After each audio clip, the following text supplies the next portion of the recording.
Начинаем обратный переход. Антигуа, Европа. Надеюсь, что все будет хорошо. Вчера весь день занимались подготовкой яхты. Все подготовили, все проверили, вроде все нормально. Погода нам сопутствует. Я пожелаю всем нам удачи. 7 футов под килем. Я уже говорю, в Атлантике это звучит как издевательство. 2 метра, да?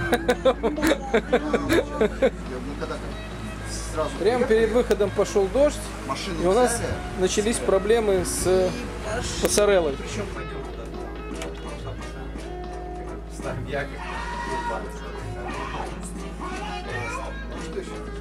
Фильм. Ну что, я очень рад вас снова здесь видеть.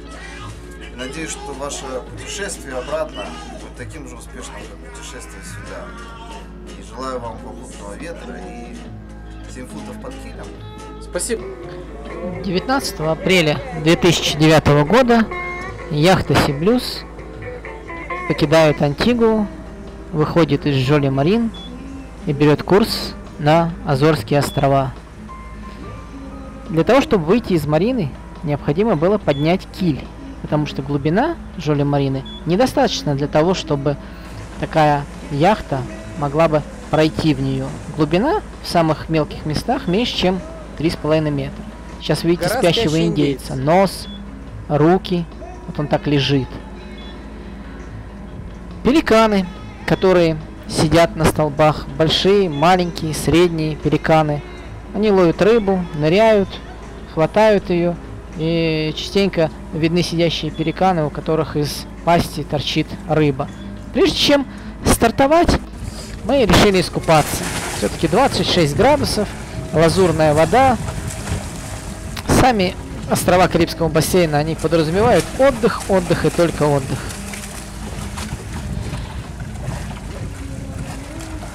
После того, как мы стартовали, появилась радуга. Радуга частенько бывала после дождя. Мы видели по 2-3 полукруга. Очень красивое зрелище. По пути на Азорские острова мы должны были пройти остров Барбуда. Это остров, который принадлежит Антигуа. Глубина между этими двумя островами порядка 30-40 метров. И в этих местах водится очень много рыбы. И не раз мы ловили там тунца. Поэтому мы закинули удочки. И тунец не заставил себя долго ждать. Тут же что-то клюнуло. Правда, шансов у нас не было никаких. Это что-то размотало абсолютно всю леску, которая была на бобине спиннинга. Домотала ее до конца, дернула, порвала и спокойно ушла с блесной и с 200 метрами лески. Наша скорость около 10 узлов.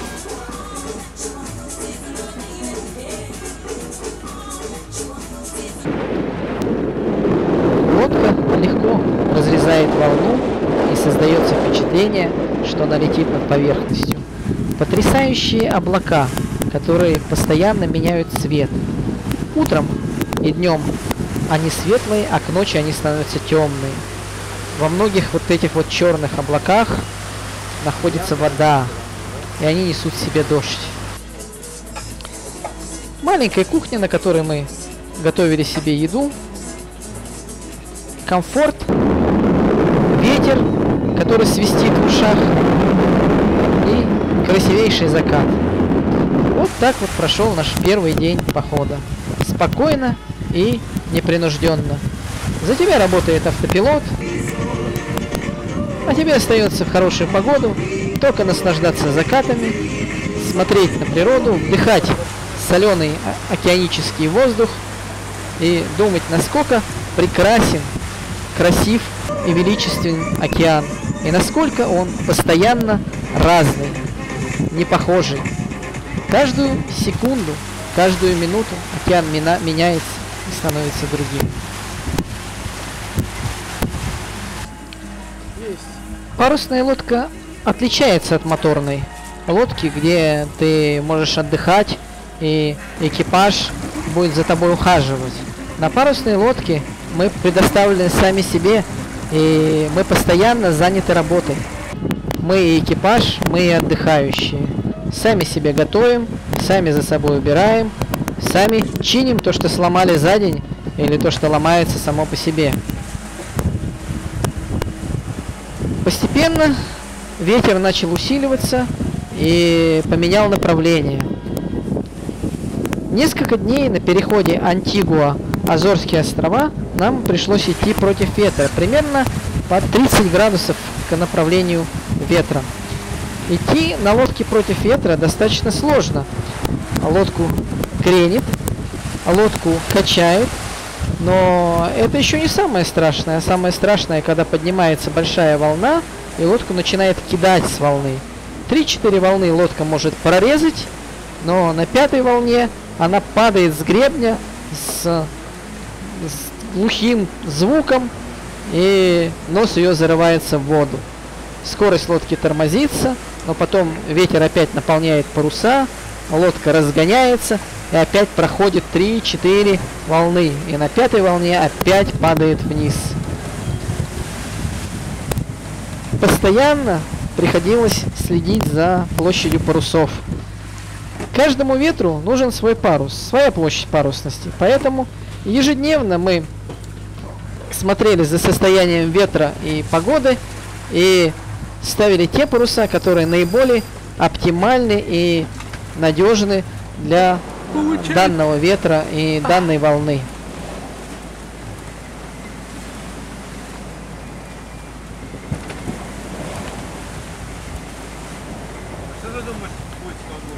Прогноз погоды мы получали через спутниковый интернет. Прогноз погоды мы смотрели ежедневно. Кроме того, нам помогали из Москвы, присылая нам очередную сводку. Ходить в лодке, которая идет под креном, да еще ее кидает, крайне сложно. Сейчас крен около 20-22 градуса. Вы видите, полотенца отклонились, плита отклонилась, фартук отклонился. В такой лодке находиться внутри крайне тяжело. Первое, это укачивает. Второе, это абсолютно нельзя прогнозировать, где ты окажешься в следующий момент. В лодке у нас есть мусорный бачок. Большой мусорный бачок, примерно метр высотой, сделанный из нержавеющей стали. Очень удобный. Вот в этом мусорном бачке при этой качке мы побывали все. Не осталось ни одного из нас, кто не попал бы в этот мусорный бачок. Двигатель. Пришлось изучить устройство двигателя. Что произошло? Морская вода через выхлопную трубу при сильной качке и сильной волне попала внутрь двигателя. И сейчас ветер 20-25 узлов, ветер встречный, лодку кренит, и нам приходится вскрывать цилиндры двигателя для того, чтобы вылить оттуда воду.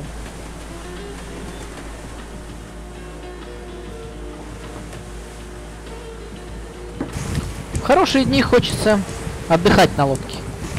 Поэтому, когда делать нечего, можно и постоять вверх головой. Подкренивать вверх головой. Идет уже, да? Или вот так вот.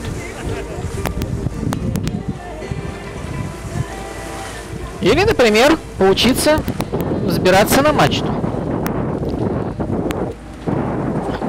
Или взять зубную щетку, взять специальную жидкость и чистить все детали из нержавейки, которые уже поржавели, для того, чтобы они были яркие и блестящие.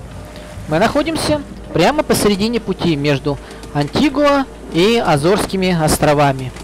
Погода хорошая, поэтому мы постоянно меняем паруса. Сейчас мы достали спинакер и будем устанавливать спинакер. Красивые волны, спокойный океан, шикарный отдых, солнце, очень комфортная температура, спинакер на лодке. Все располагает к отдыху.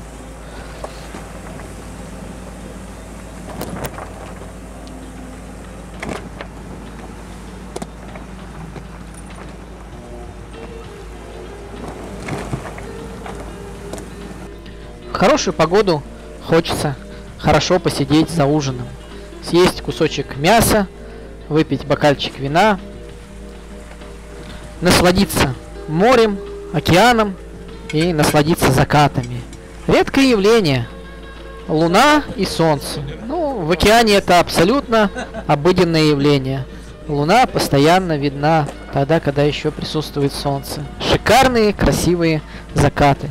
Но погода может резко измениться. И вот опять лодку начинает кренить, лодку начинает качать, лодку кидает. И все мы, уменьшив площадь парусности, взяв рифы, перестаем получать наслаждение и удовольствие. Как этот жук попал на лодку, никому не известно. Может быть, он из личинки вылупился у нас во время нашего перехода. Но погода может сразу поменяться, и лодку опять начнет кренить, качать, кидать. И перемещаться в такой лодке крайне-крайне сложно. Сделать несколько шагов на кренящейся, кидающейся, прыгающей, скачущей лодке очень-очень сложно. Особенно, если тебе надо донести кружку полную чая до поверхности и выйти на поверхность, не расплескав чай. Закаты, закаты, все меняется в течение часа. Красивые закаты, спокойное море. Если волна, встречный ветер и лодку сильно качает, то обязательно надо использовать страховку для того, чтобы делать какие-то работы. Сейчас я иду чинить леер. Мы потеряли стойку леера. Видите, у нас леера болтаются. И я хочу каким-то образом закрепить леера. А вот очередной ремонт двигателя. Мы разбираем двигатель, пытаясь понять, что же реально произошло. Почему морская вода попадает в цилиндр двигателя. Это вопрос, на который должна еще будет ответить нам верфь. Потому что волнение было не сильным, ветер был не очень сильный. При таком ветре, конечно, обидно, когда в цилиндры двигателя попадает морская вода, и ты не можешь быть полностью уверен за двигатель.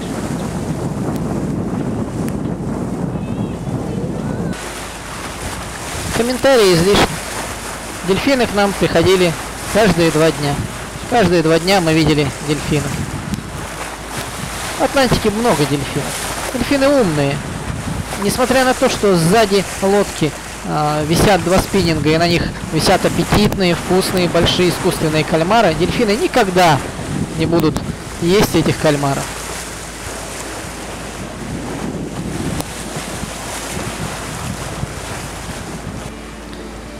Технически этот переход был достаточно сложным. В Саргассовом море у нас отказал генератор. Большую часть пути мы прошли по Саргассовому морю. В Саргассовом море плавает большое количество бурых или буро-коричневых водорослей. Оказывается, что эти водоросли забились в фильтр генератора, и генератор не мог подавать воду в систему охлаждения.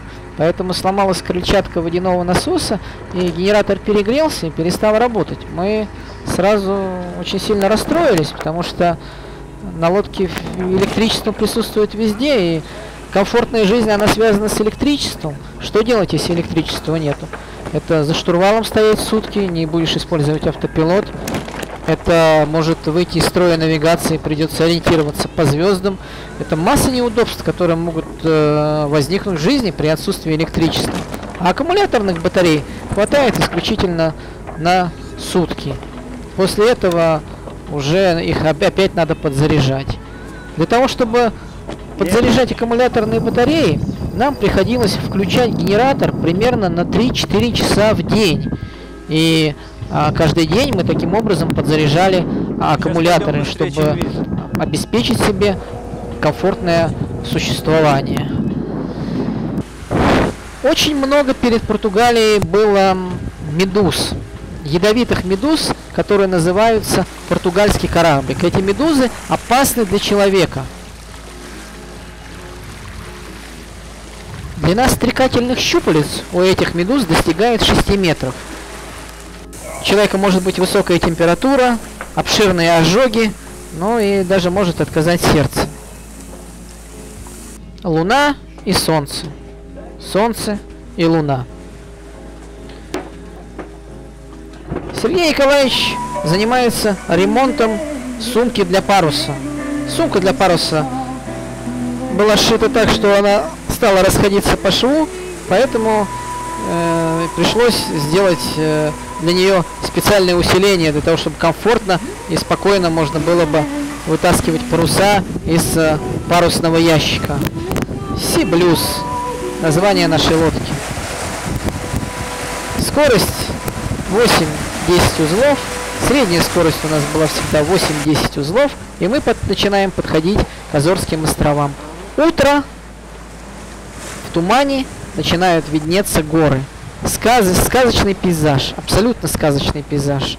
Очень красивые горы.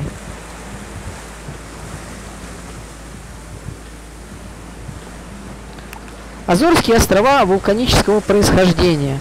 Это как бы вершина той горы, над которой мы шли весь переход от Антигуа к Азорским островам. Это самая высокая гора в Атлантическом океане. Рано утром 1 мая мы входим в город Хорту, Хорта-Марину.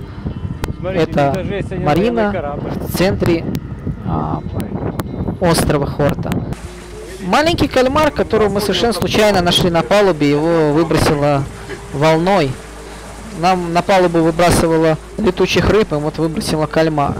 За этот переход нам выбросило всего 2 летучие рыбы и 1 кальмар. Приходим в марину и поднимаем желтый флаг, который означает карантин. Это значит, что на судне все здоровы, и мы просим разрешения властей сойти на берег. И подходим к бензоколонке, здание которой одновременно является и таможней, и границей, и бензоколонкой, и офисом марины.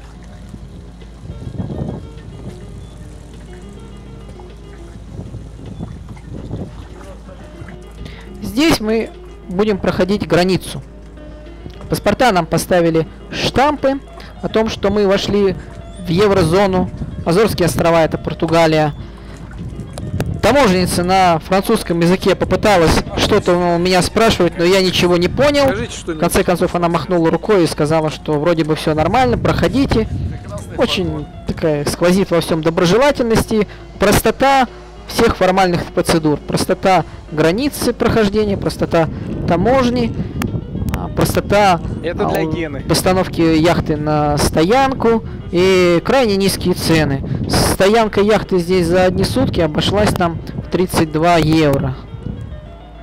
Сам город маленький и очень уютный.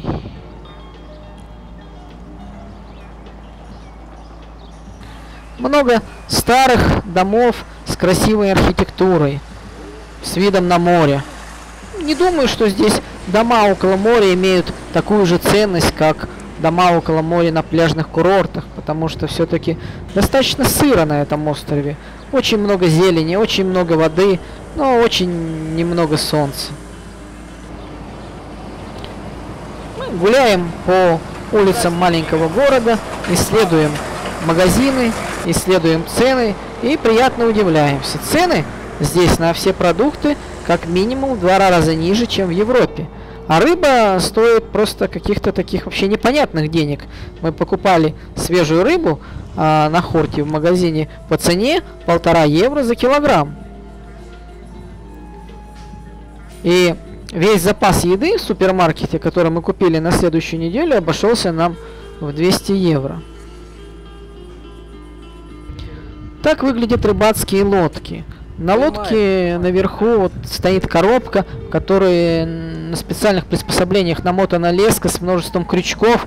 На эти крючки они сажают насадку, затем такая вот длинная дорожка волочится за вот этой вот лодочкой, она на медленном ходу объезжает вокруг острова и ловит рыбу. Красивые здания. Новых зданий мы на Хорте не видели. В основном архитектура вся столетней давности. А вот все перила на Хорте муниципальные сделаны из нержавейки, из нержавеющей стали. Дорого, но зато не ржавеет. Камни вулканического происхождения и дерево, которое море сделало просто блестящим. Обед за 11 евро на троих. Обед за 11 евро на 3 персоны. Причем самая дорогая еда это у Сергея Николаевича. Его булка стоила аж 5. Вся марина разрисована вот такими вот картинами. Это традиция. Те яхтсмены, которые переходят Атлантику и приходят в Хорту, они рисуют картинки на стенах набережной в марине. И эти картинки оставляют. Но для этого нужна краска, некое умение, некое желание. 2 мая к нам прилетел Володя Ефремов. И дальнейший путь мы продолжали вчетвером. Вышли мы из Хорты 2 мая в 17 часов. Погода хорошая, но по прогнозу ветер будет усиливаться. Ветер у нас в течение всей ближайшей недели будет встречный. Поэтому мы заранее подготовили все необходимые паруса, поставили inner sail, это маленький парус между стакселем и гротом, который рассчитан на штормовую погоду. И уже готовимся к тому, что переход будет непростой и тяжелый. Но первые 2-3 часа светит солнце, жизнь приносит удовольствие, и все выглядит крайне радужно. Нет, я не к тому, что посмотри, как Изменение погоды не заставило себя ждать. Как только немножко стемнело, сразу же усилился ветер, пошла сильная волна, и весь дальнейший переход мы вынуждены будем двигаться в очень сложных условиях погодных.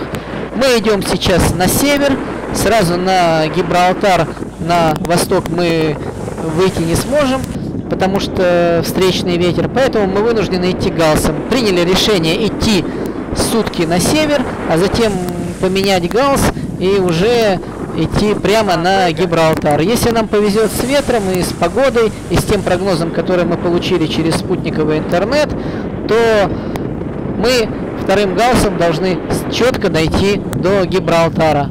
В связи с тем, что мы идем галсами, наш путь удлиняется. И вместо 1100 миль по прямой он становится 1300 миль. Ветер усиливается, волна усиливается, и лодку начинает бросать, кидать. И прогноз оправдывается.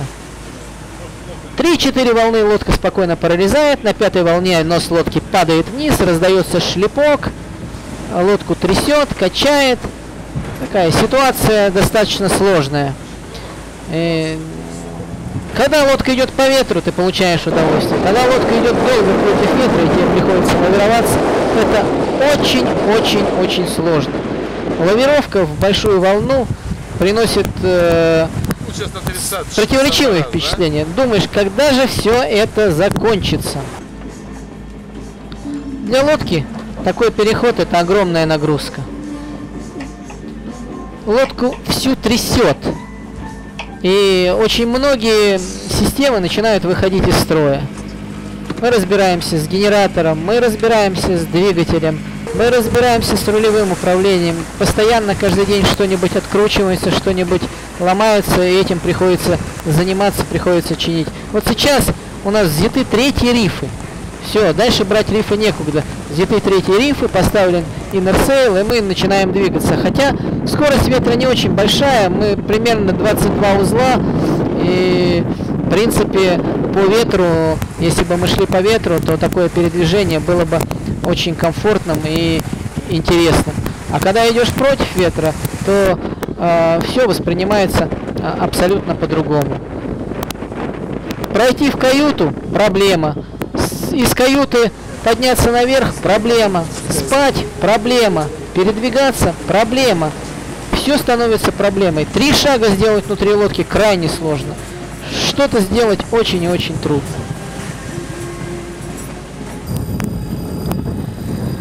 Лодку трясло так, что все, что было плохо на ней сделано, неаккуратно, то, что где была халтура, которую сделала вверх при постройке лодки, она вся вскрылась. Вот у нас взяла и отвалилась крышка спутникового телевидения. Даже 2 крышки. Одна большая, огромная, отвалилась такая где-то метр примерно в диаметре и метр высотой, а вторая маленькая, размером там где-то сантиметров 40 на 40. Вот. Хорошо, что мы ее увидели, Андрей ее увидел, мы ее поймали, и нам удалось ее обратно установить. Но мы потеряли 5 часов времени, а вторая защитная крышка просто улетела в океан, и вместо нее пришлось прикрутить банку из-под воды, из-под обычной питьевой воды, 5-литровая банка сейчас прикручена на краспице и является защитным кожухом спутникового телефона. 7 дней лавировки. Это 7 дней передвижения на лодке в позе паука. То есть обязательно должно быть не 3 точки у тебя, а 4 точки, которыми ты держишься за пространство. По прогнозу еще 2 дня будет совсем грустно, а потом ветер может поменяться и быть даже немножко попутным. А сейчас видите, как плита кренится. Тяжело, тяжело. Такую погоду крайне тяжело идти под парусами на кренящейся, качающейся, болтающейся лодке. Северный переход сильно отличается от южного перехода. Никакого сравнения. Если южный переход, когда мы шли из Европы на Антигуа в декабре месяце, больше напоминал праздник и отдых, рыбалку и загорание, то северный — это реальная, ежедневная, тяжелая работа. Работа с парусами, работа с техникой, постоянное исправление и ремонт чего-либо. То есть, когда у нас был один день, когда ничего не сломалось, я уже начал думать, что пора чему-нибудь случиться. Почему ничего не ломается? Каждый день мы что-то чинили.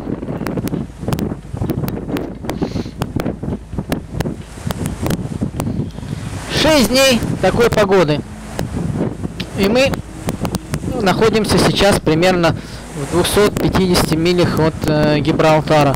По прогнозу у нас должно быть еще часов 6-8 встречного ветра, а потом ветер должен стихнуть, и мы должны попасть в зону штиля, где мы планируем пройти уже под мотором. Надо сказать, что за весь этот переход от Антигуа до Азорских островов мы включали мотор и пользовались им всего 10 часов, и примерно 10 часов мы пользовались мотором, когда уже подходили к Гибралтару, когда мы попали в зону штиля. То есть за весь переход 3500 миль от Антигуа до Гибралтара мы только 20 часов двигались на моторе. Каждый день чем занимались, занятий у нас было много, и нам скучно не было. Не было такого ощущения, что ты находишься в океане уже 15 дней, и что хочется быстрее ступить на берег. Нет, просто каждый день ты делаешь свою работу, и каждый день проходит быстро и интересно. А его с телефоном было, когда с Борисом разговаривал.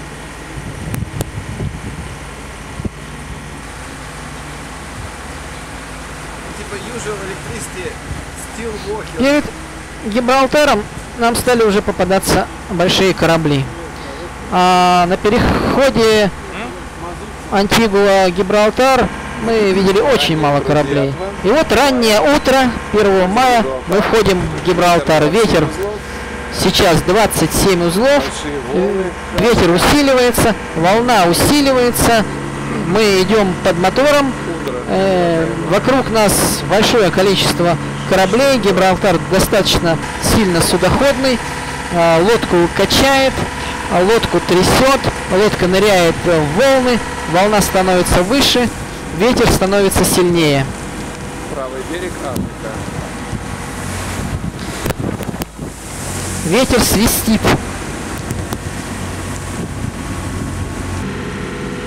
39 узлов ветер. Я зафиксировал максимальный ветер 40,8 узлов. Волна была от 3 до 5 метров. Спать было невозможно, потому что когда лодка падает с 5-метровой волны или с 3-метровой короткой волны, ты падаешь вместе с лодкой, и внутри у тебя просто все трясется. Поэтому мы проходили Гибралтар, никто не спал. Все находились перед приборами, все следили за внешней обстановкой. Сам Гибралтар шириной около 20 миль, и длина его она тоже достаточно небольшая, порядка 30-20 миль. Но сам проход был достаточно сложным. Он же представляет из себя как бы трубу, которая соединяет, узкая труба, соединяющая Средиземное море и Атлантический океан. И через эту трубу, естественно, дует ветер, точно так же, как ветер дует в подворотне жилого дома. Большое количество кораблей в Гибралтаре, огромное количество кораблей. Очень судоходное место. Корабли идут из Америки, корабли идут из Бразилии. И все они собираются в одном узком месте под названием Гибралтар.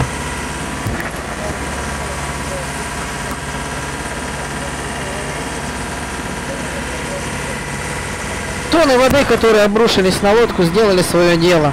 Вода у нас была везде. Под полами в салоне, под полами в каютах. Воды из лодки по приходу в Барселону я откачал около 200 литров. Вот вы видите сейчас вода, которая попала, скорее всего, через леерные стойки, она попала под пол лодки. Это одна из задач, которую Верь будет устранять. Она будет искать, где же эта течь. Течь найти трудно. Люки текли, и у нас случился неприятный инцидент, когда уже в Средиземном море самопроизвольно бушприт захлопнулся, и поскольку, ну, как я предполагаю, он был достаточно плохо приклеена труба к перегородке, и между перегородкой и трубой существовал зазор, куда попала вода, под действием гидродинамического давления эта вода порвала обшивку и стала выливаться наружу. И вся вода, которая была в бушприте, порядка 300 литров, она попала в шкиперскую кабину, поэтому нам приходилось ее откачивать. Но мы уже шли в Средиземном море и были достаточно спокойны. После океана Средиземное море кажется очень небольшим, очень маленьким. И ты чувствуешь в нем себя абсолютно безопасно. В океане ты чувствуешь, что ты находишься в чужой среде, и тебе может быть страшно. Ну, будет страшно, если об этом думать. В Средиземном море все совершенно по-другому. К сожалению, путь от Гибралтара до Барселоны нам пришлось пройти под мотором. 500 миль мы прошли под мотором, потому что ветер был все время встречный. И даже тогда, когда ветер был попутный, то он очень сильно крутился, и было проще идти под мотором. К нам голубь прилетел и путешествовал какое-то время вместе с нами. Когда он замерз, он перелетел сначала на сиденье потихонечку. Сидел на сиденье, а потом он спрятался в гике. Но потом у нас отвинтилась гайка рулевого управления, нам пришлось залазить в рулевое управление, и пока мы крутились на одном месте, голубь улетел. 11 мая, день рождения Володи Ефремова. Мы решили, что в честь дня рождения все-таки мы должны поймать рыбу. За весь переход мы не поймали пока ни одной рыбы. Володя решил искупаться. Средиземное море абсолютно другое, оно не такое, как океан. В нем просто купаться, можно купаться, и ты испытываешь комфорт, когда ты ныряешь в лодке. В океане просто страшно. Страшно нырнуть и оказаться не в лодке.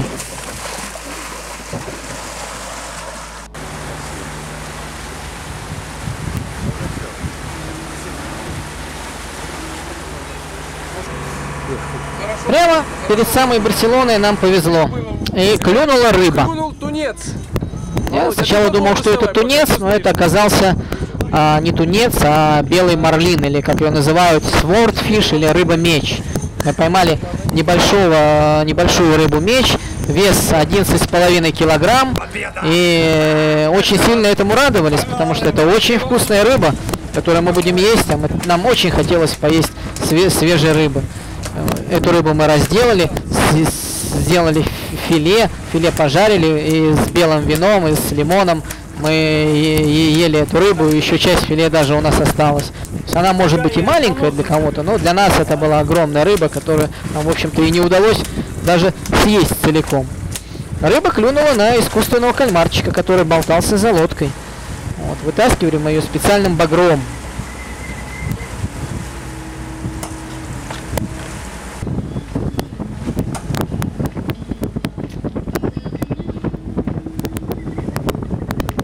Рыба в Средиземном море клюет достаточно часто.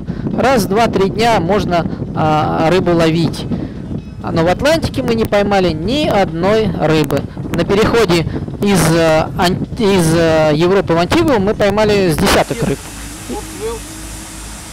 Надуваем кранцы, готовим кормовые и носовые концы и входим в марину. Включаем баутрастер, это носовое подруливающее устройство, для того, чтобы комфортно войти в марину. И наш переход будем считать законченным. Итак, 4000 морских миль, 11 суток Антигуа, Азорские острова, 7 суток Азорские острова, Гибралтар и 3 суток Гибралтар, Барселона. Лодка будет оставлена в Барселоне до следующего перехода. Приедут представители верфи, примут ее, будут устранять все недостатки, и следующий переход планируется из Барселоны в Рим, а дальше в Хорватию, где я хочу провести это лето. Спокойно, спокойно, спокойно.